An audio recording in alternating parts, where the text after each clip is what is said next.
This movement therapy is called pelvic stabilizer, and pelvic stabilizer is a self-assessment tool to see how stable and organized your pelvis is for a basic movement such as standing or walking. All you will need is a block and a chair or wall for support, and you will step one foot up on the block. The chair is here to support me because the moment you land here you will feel a lot of unsteadiness. Your core muscles and your pelvic muscles have to turn on in order for you not to thrust your pelvis back or drop down or bend your knee.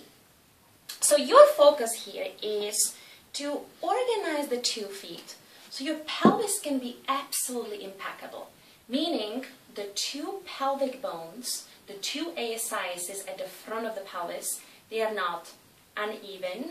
The pelvic bone of the hip that's free falling is not falling down, is not falling up. They are in one vertical plane, absolutely on dimmer switch.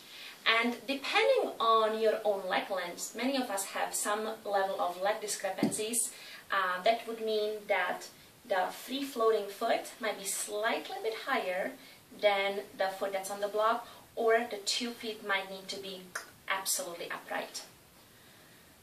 After even as little as 20 or 30 seconds, you'll start to feel your deep buttock muscles of the leg that's on the block turning on a lot in order for you to actually stay and be elevated on the block. And now let's up the ante.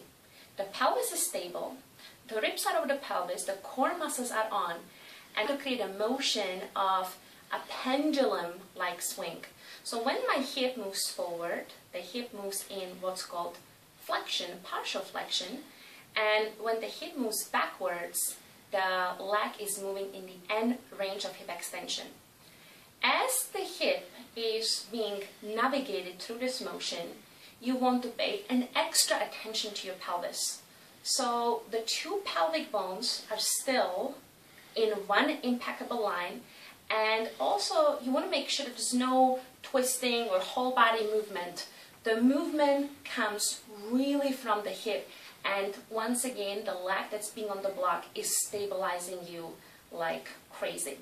This is excellent movement for aiding more pelvic stability and sacral stability. So if you know you have sacroiliac joint dysfunction, this is a great movement solution. Now once you come off the block and you happily stand on your 2 feet, you'll feel this hip is really, really stable and impeccably strong. Good luck.